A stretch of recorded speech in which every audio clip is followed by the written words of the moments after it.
The Skullcandy cassette wireless headphone.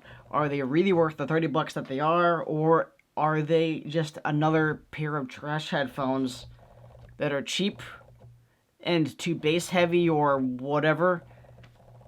No, absolutely not.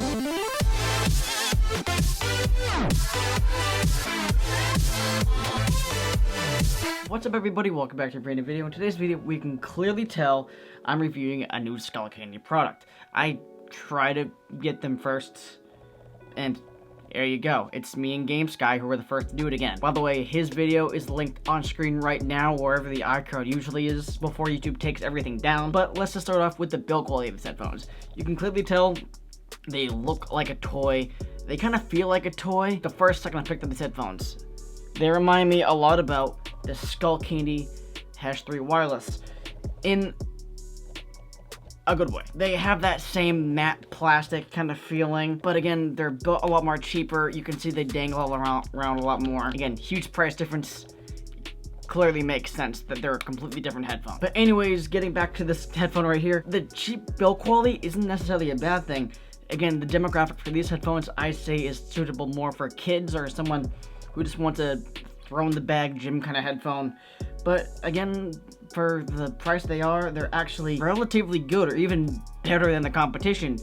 Again, it's a pretty cheap plastic. You can see the hinge just wants to fold back down the second you do it, which I would think would be a cheap part in this headphone. That's the first thing I figured out when I took them out of the box. The extenders feel solid. There's a solid piece of stainless steel running through the headband right there. But the first complaint I had the second I took them out, again, see that gloss right there? Might be kind of hard to see. I'll get it better in another clip. Yep, right there. You can clearly see the wire, which might indicate it's a bad quality headphone, but again, to be honest, I think these are perfectly fine. I think for the build quality alone, it is definitely worth the price. And continuing on with just the overall build quality or comfort of these headphones, they're actually very, very good. Very soft ear pads. These ear pads remind me a lot about these headphones right here, the Skullcandy Grinds. They remind me a lot about these, and I've had these now for like 3 or 4, I don't even know how many years I've had these. They really just have a similar feeling. I can tell that Skullcandy is definitely keeping in the similar designs and everything. You can also tell that they're maturing as a company, and I really do like that. Again, the comfort on these is very, very good. I would have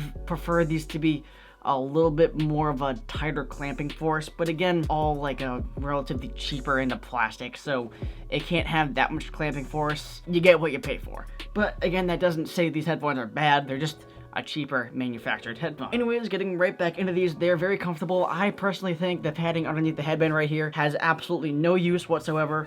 They're very comfy as is, but again, on my ears, I have to get it to fit just right, because it's not the most comfortable, but again, it's very comfy for the price of these headphones. But leaning away from comfort, getting right into the electronics of these headphones, these are running Bluetooth 5.0. They have the simple button controls from every other, where are they? The simple button controls from every other Skullcandy headphone possibly ever. Volume up, volume down, pause and play.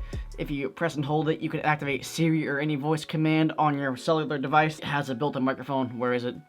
That teeny tiny little hole right there. Microphone quality is okay. But again, it's 30 bucks. You can't get anything probably better than this. But anyways, it's good. Battery life on these is kind of a hit or miss. Again, GameSky kind of brought this up in his review, but my box was different. Let me actually go grab it. The boxes on these can vary on where you get them from, I would assume. These says remix your style, and there's no real thing saying on here that there is fast charging anywhere. It just says up to 22 hours of battery life plus rapid charge. GameSky says they were 13 hours. There's different sources saying different types of battery life on these, but I think they're probably 22 hours. And the rapid charge technology on these is, with 10 minutes, you get 2.5 hours of charging, which again is really impressive for a cheaper end of headphone. Speaking of just the electronics, we have to talk about the sound. What's a good pair of headphones without sound quality? What I gotta say first is when I first put these on, they really did not impress me. I have to come out clean. They really didn't impress me. I thought they would have been good, but I think they just need a little bit of that burn-in period. It's actually a pretty good headphone. It actually quite impressed me. The one thing I've noticed is the bass is very woolly. It's very thick. It's almost kind of like having a giant subwoofer in each ear cup, like the Crusher series, but it's not a Crusher headphone. It just has that lot of bass. It's like I'm standing on top of my subwoofer right back here in the corner, and it's literally just vibrating my entire head. It's a very thick, bass sound. In this headphone, I personally think there's actually a little too much bass in these, and that's coming from a bass head. I don't understand how I said that, but it's true. They still do have that great clarity from every other Skullcandy headphone, but the one thing I noticed with these is that they have a much more compressed soundstage. It's not that wide, it's not really the greatest, but I would not recommend these if you're listening to, like, I don't know, like some Jack Johnson, Coldplay, or even any classical music. It would just, I think it would just sound really, really bad. But not bad, it would just give you that interesting, not the best experience. But again, I'm not trying to bash on Skullcandy here. I just think there's a little too much bass in this headphone, and again, that's coming from a bass head. That sounds really weird, but they are just a good headphone if you want that extra bit of motivation. Anyways, these headphones are great. Again, that really thick bass, I should be a fan of it, but for some reason in this case, I'm just not. But they're just a great headphone. I would recommend these to anybody who just wants a good headphone for their kids for Christmas or whatever. I think they're perfectly fine, perfectly acceptable. For 30 bucks, I don't think you can really get anything better. But the one thing I almost forgot about was that they do not come with any carrying case, which was a disappointment. But again, the price you're getting for these is...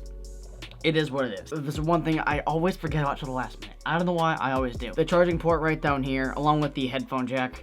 You get your two cables, the standard, the 3.5mm headphone jack cable, and your micro USB. And I'm kind of disappointed they did not put USB-C in these headphones, but again, it's a cheaper end of headphones. You would expect Skullcandy to do this. You just get the two cables, and overall a decent, okay package for the price you're getting for these. But anyways, I'm rambling on too much. I think these are a good headphone if you just want throw in your bag kind of headphone or whatever, nice and easily fold them up right in the pocket, and you're good to go. But anyways, you guys, I really do appreciate you coming by checking this video, and thank you for checking out all the other videos, and until next time, guys, make sure to stay tuned for more.